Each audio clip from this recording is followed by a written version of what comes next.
오늘 아침에 어떻게 하여야 구원을 얻으리까 라는 제목으로 말씀 나누겠습니다. 여러분 혹시 나는 잘못한 게 하나도 없는데요, 잘못한 게 하나도 없는데 억울하게 고난, 고통 당한 적 있습니까? 아니면 나는 계획하지도 않았는데 친구가, 다른 사람들이 같이 가자 해서 오케이, 잘 몰랐는데 그냥 같이 갔다가 일을 했는데, 따라가서 일을 했는데 어려운 일을 또 당한 적 있습니까? 이렇게 억울한 일을 당할 때 있잖아요. 그럴 때 여러분 어떻게 반응을 보이시나요? 그러한 일이 오늘 성경 본문에 있었습니다.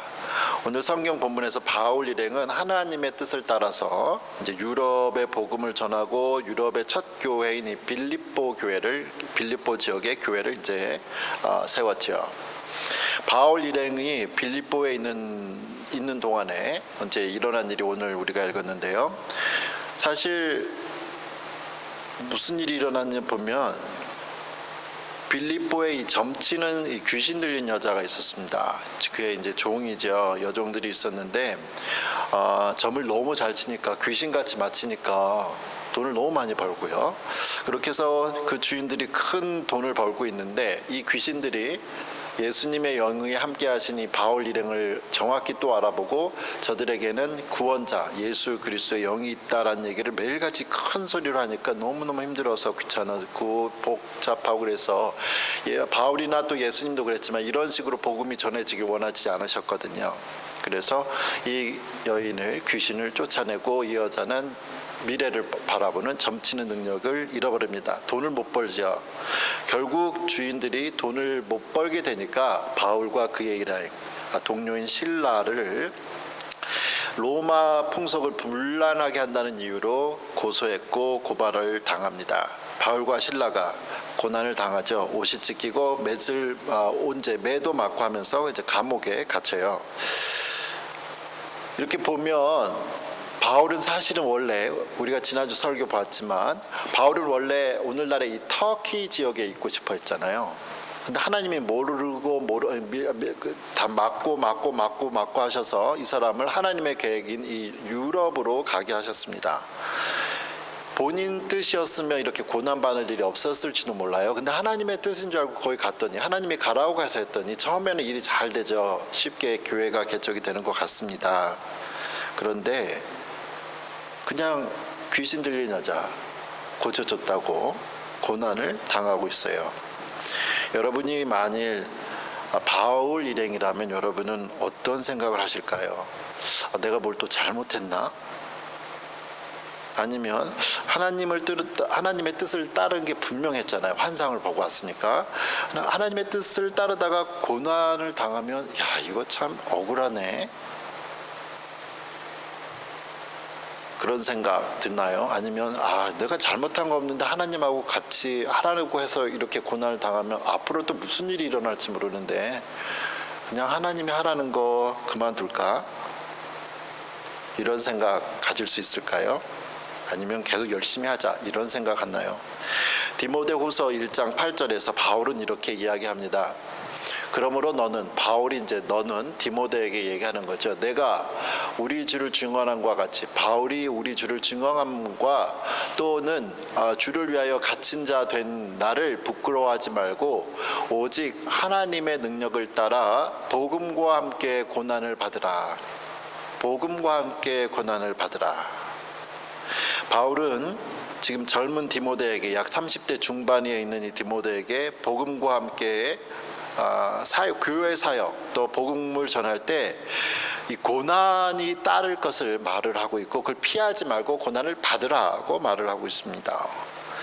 누구도 고난을 당하고 싶지 않고요, 편한 길을 가고 싶은데 복음을 위해 고난을 받으려는 사람이 몇이나 될까요? 그러면 왜 바울은 디모데에게 이 고난과 함께, 복음과 함께 복음을 받으라고 했을까? 바울은 그가 복음을 위해 고난을 받았을 때 어떻게 했는지 오늘 우리가 읽은 성경 본문에서 보여줍니다. 그가 바울과 신라가 이제 많은 매를 맞고 감옥에 들어가죠. 그들의 발이 또 쇠사슬로 묶였습니다. 꼼짝할 수 없는 상황이에요. 그들의 입에서 무엇이 나왔을까요? 사도행전 16장 25절 봅니다. 사도행전 16장 25절에 보면 한밤중에 바울과 신라가 기도하고 하나님을 찬송하며 죄수들이 듣더라. 바울과 신라는 억울할 수도 있는 이 상황에서 하나님을 찬양했습니다. 한밤중에. 그러면 자야 되는데 옆에 죄수들이 막 화나겠죠. 근데 조용조용히 기도한 거 아니고 조용조용히 자기들이 둘만 속으로 찬양하는 거 아니고 한밤중에 죄수들이 다 듣도록 큰 소리로 찬양을 했습니다. 이들은 어떻게 이러한 상황에서 찬양을 할 수 있었을까요? 그들이 이러한 핍박을 받은 것이 처음이니까 처음에는 우리가 한번 열심히 해보자 이러잖아요. 그러니까 믿음이 아직 식지 않았으니까 주를 위해서 한번 죽어보자. 아직 이런 뜨거운 열정이 이게 처음 사역의 시작이니까 가능했을까요? 우리가 읽고 있는 이 사도행전 16장의 내용은요, 바울의 사역의 시점에서 제2차 선교 여행 시점입니다. 바울의 제2차 선교 여행은 약 3년간 지속이 되는데요. 학자들은 바울이 예수님을 만난 게 사도행전 9장의 사건이 그의 나이가 약 30세로 보고 있습니다. 예수님을 만나서 예수님을 따르기 시작했고요. 지금 사도행전 16장 제2차 여행 때는 약 15년이 지난 시점이에요. 바울이 약 45세 되는 시점입니다. 복음을 이제 막 뜨겁게 받아서 열정 때문에 우리 한번 핍박이 와도 열심히 찬양하자가 아니었어요. 지난 15년 동안 바울은 죽을 뻔한 고비가 한두 번이 아니었습니다. 어쩔 때는 돌도 맞죠. 돌을 너무 맞으니까 돌을 던진 사람들이 움직이지 않는 바울을 보고 얘 죽었구나 하고 그냥 돌아갈 정도로 바울은 죽음의 고비를 정말 죽었다가 살아나는 고비를 많이 했어요. 그러니까 오늘 복음 이 고난 당하는 때가 처음이기 때문에 아직 열정이 있어서가 아니라 그는 예수님을 만나고 15년이 지난 지금 이 순간까지도 약 45세 되고 그가 약 63, 45세까지 정도에 죽는데 그는 평생 30년 동안 예수 그리스도를 위해서 죽고 고난 받고 이런 것을 기쁘게 받을 수가 있었습니다. 오히려 환난과 시험이 닥쳐와도 낙심하지 않고 그의 신앙이 더 강해졌고 하나님을 찬양하죠. 그는 거기서 포기하지 않았습니다. 잠언 24장 16절에 대저 의인은 7번 넘어질지라도 다시 일어나려니와 악인은 재앙으로 말미암아 엎드려지느니라. 7번 넘어져도 다시 일어난다. 7.8기라고 그러죠. 7.8기. 의인이 7번 넘어진다고 했어요. 의인은 의로운 사람이에요. 잘못한 게 없는 사람이에요. 근데 왜 넘어져요? 잘못한 게 없는데 잘 돼야죠. 사람들이 그 사람 좋아해야 되고요. 의인이니까. 그런데 7번 넘어져요. 일이 안 돼요. 사람들이 그 사람 싫어할 수 있어요. 근데 7번이라는 숫자가 중요한 숫자죠. 한두 번 그런 게 아니에요. 7번. 성경에서 7은 완전수예요. 양적인 완전수죠. 사람이 셀 수 있는 최고의 수가 만약에 100이라면 끝까지 간 거예요. 근데 100 이상. 사람이 셀 수 있는 숫자는 100인데 이 사람은 다시 한번 또 일어나요. 수없이 끝도 없이 실패하고 환난을 받고 억울하고 핍박을 당하지만 다시 일어납니다. 의인도 수많은 실패를 하고 낙심하여 넘어질 수 있지만 그는 다시 일어났습니다. 그는 수많은 실패를 했을 뿐 실패자는 아닙니다. He failed many times, but he's not failure. 실수는 많이 했지만 실패자는 아니에요. 왜요? 다시 일어났기 때문입니다. 의지가 강해서 일어나는 게 아니에요. 하나님의 은혜인데 여러분은 어려움을 당하는 분들에게 격려를 주는 제가 좋아하는 표현이 있는데요. 저도 우리 교인분한테 예전에 들은 건데 이런 표현이 있습니다. 우리의 삶이 매일 아무런 폭우와 먹구름이 없는 밝은 햇빛만 비추는 날이면 우리의 삶은 아프리카의 사하라 사막과 같이 될 것이다.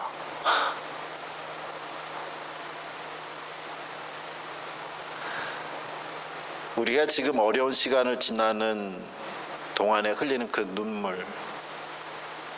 눈물로 흘려진 그 눈물의 피로, 그 액체로 땅이 촉촉해져서 우리의 삶은 더 풍요로워질 겁니다. 우리의 눈물의 기도로, 눈물의 씨앗으로 던져진 그 열매들이 반드시 열매를 맺고 우리는 기쁨의 수확을 할 겁니다. 지금도 말할 수 없는 어려움을 지나는 여러분의 삶 속에서 하나님께서 다시 일어날 수 있는 힘을 주시기를 축복합니다. 바울이 다시 일어날 수 있었던 것은 낙심해하는 마음과 또 원망과 불평하는 마음 대신 하나님을 찬양했기 때문이에요. 그 안에 하나님을 찬양하는 마음이 있었기 때문입니다. 그는 감옥에 갇혀서도 하나님을 찬양했어요. 남들이 보면 이해할 수도 없는 일이죠. 남들이 보면 미쳤나? 그러는 상황입니다. 하지만 여러분, 찬양은 하나님께 드리는 기도입니다. 그가 하나님께 찬양을 드릴 때 무슨 일이 일어났을까요? 사도행전 16장 다음 26에 보니까 간수들이 들을 정도로, 죄수들이 들을 수 있도록 큰 소리로 찬양하니까 이에 갑자기 큰 지진이 나서 옥터가 움직이고 문이 곧 다 열리며 모든 사람의 매인 것이 다 벗어진지라. 놀라운 일이죠. 여러분, 바울이 이렇게 억울할 수도 있는 상황에서 하나님께 찬양의 기도를 드릴 때 구원이 일어났습니다. 사랑하는 성도 여러분, 하나님은 바울의 어려움을 다 보셨어요. 하나님은 바울이 억울한 일을 당하는 것도 다 보셨습니다. 바울의 찬양의 소리를 하나님은 다 들으셨습니다. 그리고 놀라운 정말 초자연적인 사건이 일어나죠.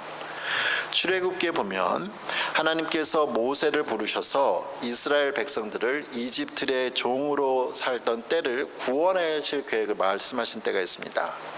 출애굽기 3장 7절 9절과 10절인데요. 여호와께서 이르시되 내가 애굽에 있는 내 백성의 고통을 분명히 보고 그들이 그들의 감독자로 말미암아 부르짖음을 듣고 그 근심을 알고 이제 가라. 이스라엘 자손의 부르짖음이 내게 달하고 애굽 사람들이 그들을 괴롭히는 학대도 내가 보았으니 이제 내가 너를 바로에게 보내어 너에게 내 백성 이스라엘 자손을 애굽에서 인도하게 하리라. 하나님은 여러분의 고통을 분명히 보시고요. 그래서 괴로워하는 사람들 때문에 힘들어하는 부르짖음도 들으시고요. 괴로워하는 근심 아무도 모르는 것 같은데 하나님은 아신다는 거예요. 그리고 그래서 여러분이 부르짖는 기도를 하나님께서 들었잖아요. 하나님이 올라갔다고 하죠. 사랑하는 성도 여러분, 우리의 삶은 내가 원하는 대로만 일어나지 않습니다.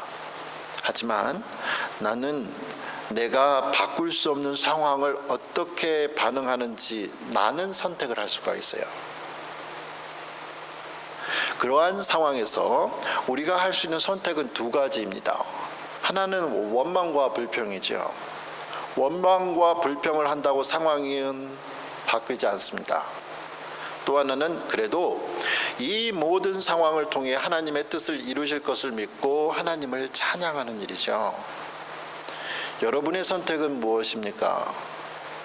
우리 하나님은 여러분의 고통을 분명히 보시고 또 부르짖음을 또 탄식을 듣고 계십니다. 다 아세요. 여러분의 근심을 아시죠?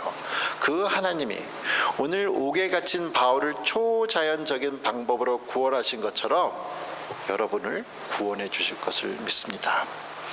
바울이 이렇게 감옥에서 자유의 몸이 되었을 때 죽으려고 한 사람이 있습니다. 사도행전 16장 27절과 29절에 보면 간수가 자다가 깨어 옥문들이 열린 것을 보고 모든 죄수들이 도망한 줄 생각하고 칼을 빼어 자결하려 했다 했어요. 바울이 크게 소리질러 이르되 내 몸을 상하지 말라, 우리가 다 여기 있노라 하니 간수가 등불을 달라 하며 뛰어들어가 무서워 떨며 바울과 실라 앞에 엎드렸다. 당시에는 죄수들이 탈옥하면, 도망가게 되면 그걸 지키는 간수가 대신 죽습니다. 그래서 나는 이제 죽은 몸이구나 하고, 이 사람이 어차피 죽을 거 그냥 내가 자살하겠다, 자결하겠다 칼로 하는 거예요. 그런데 뜻밖의 목소리가 나죠. 바울이 우리 도망가지 않았어요. 죽지 마세요, 죽지 마세요 그래요. 당연히 도망갔어야 되는데 도망가지 않는 사람들 모습을 보고 깜짝 놀랍니다. 그리고 바울과 실라 앞에 엎드렸다고 하죠. 왜 엎드렸을까? 도망가지 않고 자기를 살려줘서 고마워서, 정말 고마워서 엎드렸을까요? 두려워하며 떨며 엎드렸다. 이 간수는 왜 바울과 실라가 감옥에 왔는지 압니다. 억울하게 감옥에 왔는지 알아요. 예수님 전하다가 감옥에 갇힌 걸 알아요. 그 사람도 이방인이니까 이스라엘 사람이 아니니까 예수라는 이름을 처음 들어서 뭐지 그랬는데 이 놀라운 능력을 본 거예요. 보통 사람들이 아니구나. 이 사람들이 전하는 예수는 보통이 아니구나 알게 되는 거죠. 그래서 무릎 꿇고 이렇게 묻습니다. 사도행전 16장 30, 31절에 그들을 데리고 나가 이르되 선생들이여 내가 어떻게 하여야 구원을 받으리까 하거늘 이르되 주 예수를 믿으라 그리하면 너와 내 집이 구원을 받으리라. 유명한 성경 구절이죠. 어떻게 하여야 구원을 받으리까? 모든 사람들이 갖고 있는 인생에 대한 이 영생에 대한 문제, 단순하게 주 예수를 믿으라 너와 내 집이 구원을 받으리라. 구원의 방법은 간단합니다. 그리고 구원의 방법은 오직 예수님을 믿는 것 외에는 없습니다. 이 말을 듣고 이 사람이 어떻게 했을까요? 사도행전 16장 바로 다음이죠. 33, 35절 그가 그 시각에 늦은 밤에 간수가 그들을 데려다가 그 맞은 자리를 씻어주고 자기와 그 온 가족이 다 세례를 받은 후 그들을 데리고 자기 집에 올라가서 음식을 차려주고 그와 온 집안이 하나님을 믿음으로 크게 기뻐하니라. 날이 새매 상관들이 부하를 보내어 이 사람들을 놓으라고 했다. 이 간수는 예수님을 믿으면 자기와 자기 가족이 구원을 받을 수 있다는 기쁜 소식을 따지지 않았습니다. 바울이 전한 게 누군지 무엇인지 이미 알았기 때문이죠. 듣고서는 늦은 밤에 자기가 때렸으니까 다친 거 너무 미안해서 치료해주고 세례를 받았습니다. 즉흥적이죠. 여기서 우리는 복음을 즉시 순종하여 받아들이는 간수의 모습을 보았습니다. 이 사람이 그의 가족과 함께 예수님을 믿기로 한 과정을 보면 정말 빠르게 진행되지 않습니까? 믿어라 했더니 알겠습니다. 바로 믿었습니다. 어떤 분들은 천천히 사실 예수님을 믿기도 해요. 하지만 이 간수는 자기를 죽었다고 살아난 이러한 순간에 모든 것을 처음부터 바울이 하는 걸 다 봤기 때문에 바울의 말에 확신을 갖고 예수님을 믿고 결단합니다. 아직 혹시나 이 자리에 예수님을 믿기로 결단하시지 못하신 분들이 있다면 지금 여기가 결단의 시간이 되기를 바랍니다. 예수님을 믿어 여러분과 여러분 온 가족이 예수님을 믿고 기뻐하는 그 기쁨이 있기를 소원합니다. 이처럼 사랑하는 성도 여러분, 때로는 우리 눈에 하나님은 아무것도 하시지 않는 것 같아도 하나님은 계속 일을 하고 계시죠. 그럴 때 눈에 보이지 않아도 우리가 해야 할 것은 감사와 찬양입니다. 예수님께서도 이 땅에서 마지막 날 제자들과 함께 식사하시죠. 그리고 그 식사 후에 이제 잡히시고 십자가에서 죽으시는데, 식사 이후에 유월절 만찬 이후에 예수님께서 이제 겟세마네 동산 감난산으로 가세요. 그때 무슨 일을 하셨는지 보도록 하겠습니다. 마가복음 14장 26절에 이에 그들이 예수님과 예수님의 제자들이 만찬을 다 마치시고 찬미하고 찬양하고 감난산으로 갔다. 겟세마네 동산으로 가신 거예요. 예수님 이 땅에 사시면서 끝까지 하나님을 찬양하며 하나님께 맡겨진 십자가를 지시고 가셨습니다. 예수님께서 십자가 지시고 가시는데요, 이 십자가 지시는 일, 십자가에서 죽는 거잖아요. 그 일이 쉬워서 재밌어서 예수님이 와 찬양하자 이제 죽으러 가자 하고 찬미하고 가신 게 아니에요. 십자가의 길을 가시면서도 예수님은 끝까지 하나님을 찬양했다는 겁니다. 고난의 길, 고통의 길을 가는데 예수님은 계속 찬양하시는 거예요. 어떻게 죽음이라는 길, 또 죽음을 통해서 단 한 번도 하나님 아버지와 떨어져 보신 적이 없으신 예수님이 그 고통을 다 하시는데도 찬양을 할 수 있었을까? 그 죽음보다도 더 큰 기쁨이 있는 걸 보셨기 때문입니다. 바로 예수님을 믿는 사람들이 구원받는 일을 보시고 기쁨 중에 찬양하시며 그 길을 가실 수 있으셨습니다. 이를 통해서 찬미를 하시면서 찬양을 하시면서 십자가의 고난의 길을 가시면서도 찬양을 하시던 이 예수님을 통해서 우리가 구원을 받는 길이 열렸습니다. 우리 앞에도 매일같이 순례자의 길이 놓여 있지요. 십자가의 길이 있습니다. 예수님이 말씀하신 것처럼 각자의 십자가. 여러분 환난과 고통 속에서도 낙심하지 마십시오. 힘내십시오. 우리 앞에 있는 이 순례자의 길을 우리가 매일 기쁘게 주님을 찬양하는 가운데, 그를 통해서 많은 사람들이, 오늘 바울과 실라가 찬양하니까 간수가 우리가 어떻게 하면 구원을 받으리까라는 놀라운 고백이 나타나지 않습니까? 여러분이 힘든 중에도 하나님을 찬양하는 그 찬양을 보고 주변의 사람들이 우리가 어떻게 하면 구원을 받을 수 있으리까 라는 그 고백이 일어나는 은혜가 있기를 축원합니다. 아멘. 기도하겠습니다.